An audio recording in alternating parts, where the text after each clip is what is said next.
Morning from Haridwar guys. তো যোৱাকালি ৰাতি ভিডিঅ'টো চাইছিলা যদি সকলোৱে গমেই পোৱা, যোৱাকালি ৰাতি আমি দিল্লীৰ পৰা আহি তোমাৰ হৰিদ্বাৰতে ষ্টে কৰি দিলোঁ। ৰাতিপুৱা উঠিলোঁ গাইজ, ধুনীয়াকৈ খোৱা পা গা পা ধুই এতিয়া আমি ক'ৰবাত মন্দিৰ দৰ্শন কৰিবৰ কাৰণে গৈ আছোঁ হৰিদ্বাৰত। তো এতিয়া ৰাতিপুৱা উঠি একো খোৱা নাই ন, এতিয়া ধুনীয়াকৈ মটকা চাহটো খাই লওঁ। চাহটো খাই মেলি এতিয়া আমি হৰিদ্বাৰ ঘূৰিব গৈ আছোঁ। 20 টকাকৈ লয়, বহুত বেছি আহে মানে গোটেই এইটো ফুল কৰি দিয়ে, এইটো বহুত বেছি ডাঙৰ হয়। টেষ্টটো ভাল গাইজ, বহুত বেছি ধুনীয়া লাগে। চাহ তাহ খাই মেলি ৰুমত আহিলোঁ আৰু ফাইনেলি আমাৰ ৰুমৰ এতিয়া চেক আউট কৰা টাইম হৈ গ'ল। অসমীয়াত কোৱা, অসমীয়াত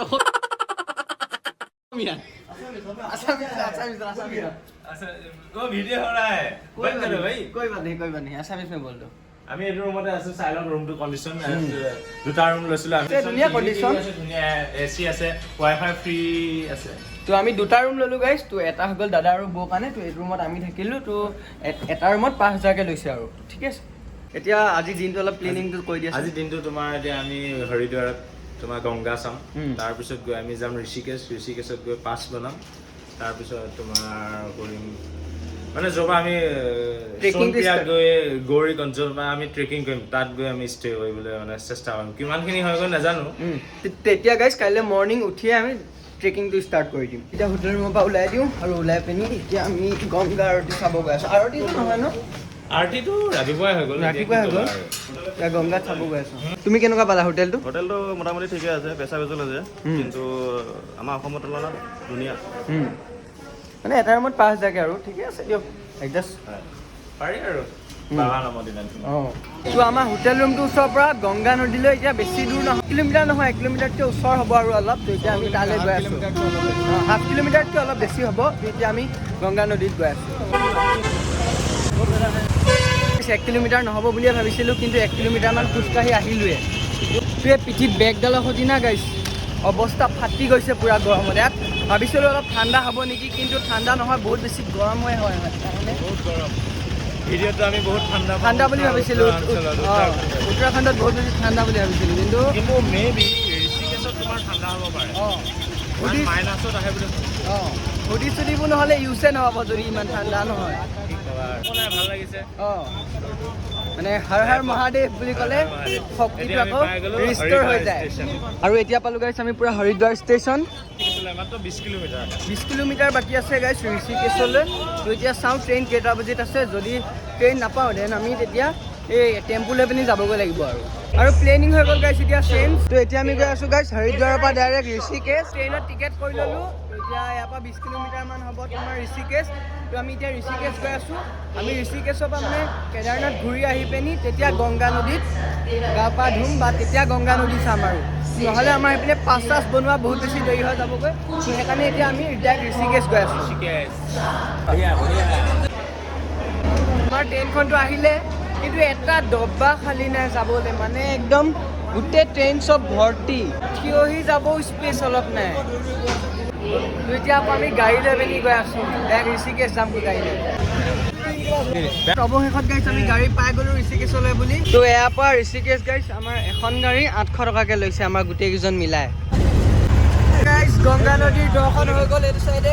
তো গাইছ উত্তৰাখণ্ডত ভিৰ চোৱা গাড়ী, এইটো বোলে ইয়াত সদায় নৰ্মেল ভিৰ হয়। আমি আহি বৰ্তমান এতিয়া ঋষিকেশ পালোঁ, আৰু ঋষিকেশত আজি আমি মানে কেদাৰনাথত যাবৰ কাৰণে পাছটো বনাব লাগিব ইয়াতে। যদি পাছ বনোৱাটো হয় তেতিয়াহে আমি আজি চাগে সোণপৰাগ হৈ গৌৰীকুণ্ডত আজি গৈ ষ্টে কৰিমগৈ। যদি ইয়াত পাছটো বনোৱা নহয় তেতিয়াহ'লে আজি চাগে ঋষিকেশতে থাকিব লাগিব। খোজকাঢ়িছোঁ, এই গাড়ীত উঠিছোঁ গাইছ, একদম অৱস্থা পূৰা বেয়া হৈ গৈছেগৈ। এটা লোকেশ্যনত ৰখিলোঁ, তো সেইখিনিত পাছ বনোৱা জেগা নহয়। আকৌ এতিয়া পাছ বনোৱাৰ কাৰণে ইয়াৰ পৰা 2-3 কিলোমিটাৰ আকৌ এতিয়া আগুৱাই যাব লাগিব। মানে আমাৰ লগত কেছটো হ'ল কি গাইছ, মানে যিহেতু কেদাৰনাথ এতিয়া নতুনকৈ মানে এতিয়া অপেনিং কৰিছে ন এইটো বছৰৰ কাৰণে, তো সেইকাৰণে মানে বহুত বেছি ইয়াত ভিৰ, মানে ৰেজিষ্ট্ৰেশ্যনৰ কাৰণে পাছটো সোমোৱাৰ কাৰণে। ইয়াত যোনটো চাইডে চোৱা সেইটো চাইডে মানে ভিৰ। আমি অনলাইন কৰিলোঁ পাছটোৰ কাৰণে, তো কাইলৈ মানে আহি যাব লাগে। তো কাইলৈ যদি আমাৰ পাছটো আহি যায় তেতিয়াহ'লে পৰহিলে আমি ধুনীয়াকৈ ট্ৰেকিংটো কৰিবলৈ পাৰিম আৰু তো এই ভিডিঅ'টোৰ জৰিয়তে গাইজ মই সকলোলৈকে এটা ইনফৰ্মেশ্যন দিব বিচাৰোঁ। তো ইনফৰ্মেশ্যনটো হ'ল যে গাইজ যদি তোমালোকে কেদাৰনাথ যাত্ৰাত যদি আহিব বিচাৰা তেতিয়াহ'লে যিমান পাৰা তোমালোকে অনলাইনতে মানে ৰেজিষ্ট্ৰেশ্যনটো কৰিব চেষ্টা কৰিবা হয়নে। তো যদি সময়ত যদি কৰিম বুলি ভাবা তেতিয়াহ'লে আমাৰ সিদিনা অলপ প্ৰব্লেম হৈ যাবও পাৰে। মানে প্ৰব্লেম মানে কি আৰু অঁ ৰখিবলগীয়া হৈ যাব পাৰে। তো যদি তোমালোকে পাৰা অনলাইন কৰিয়ে মানে এই প্ৰচেছখিনি কৰি আহিবা। আৰু আজি ৰাতি গাইছ এইখন হোটেলতে ষ্টে কৰিম। যাওঁ এতিয়া ভিতৰত কেনেকুৱা ৰুমৰ কোৱালিটি চাওঁগৈ। হোটেল ৰুম ডান হৈ গ'ল গোটেইখিনি প্ৰচেছ। তো এতিয়া হোটেল ৰুমটো চাবলৈ বুলি গৈ আছোঁ। তেনেকৈ ফ্ৰেছ ফ্ৰেছ হৈ পিনি গংগা আৰতি চাব যাব লাগিব এতিয়া। তো আমি দুটা ৰুমে লৈ ল'লোঁ কালি নিচিনাই। তো এইটো ৰুমত আমি ল'ৰাকেইটা থাকিম আৰু এইটো ৰুমত আমাৰ এইটো সিহঁতৰ ৰুম আৰু এইটো আমাৰ ৰুম গাইছ। একো নাই, আমাৰ ল'ৰা মানুহ না, বিন্দাছ আমাৰ এডজাষ্ট হৈ যায়। তো যোৱাকালি গাইছ আমাৰ দুটা ৰুমত 10,000 টকা আছিলে।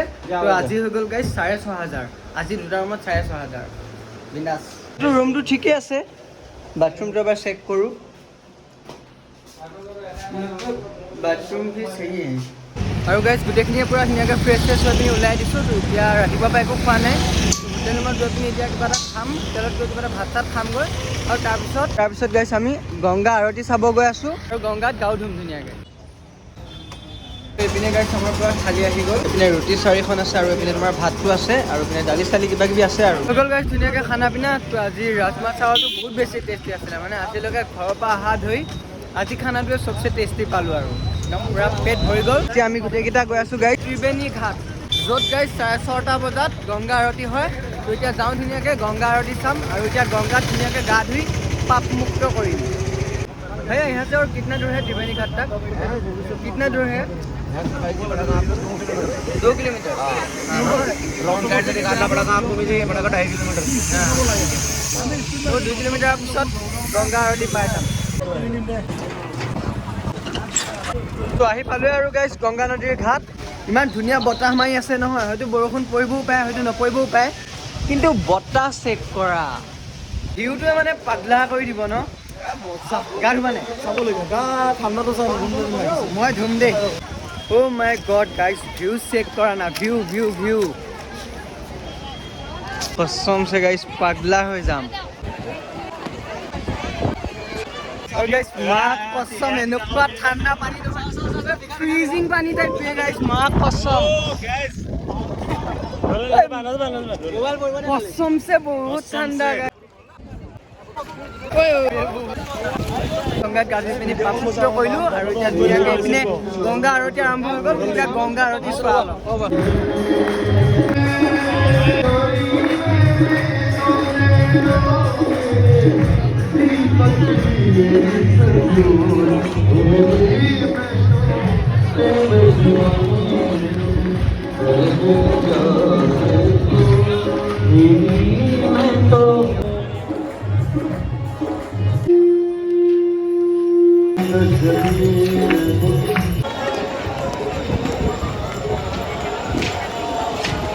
আৰু গাইছ চালোঁ ধুনীয়াকৈ গংগা আৰতি আৰু তোমালোককো দেখালোঁ। তো আজিৰ ভিডিঅ'টো ইয়াৰ পৰাই সামৰিছোঁ। তো কাইলৈ আকৌ লগ পাম এটা নেক্সট ব্লগৰ সৈতে। ইমানতে bye bye, love you all.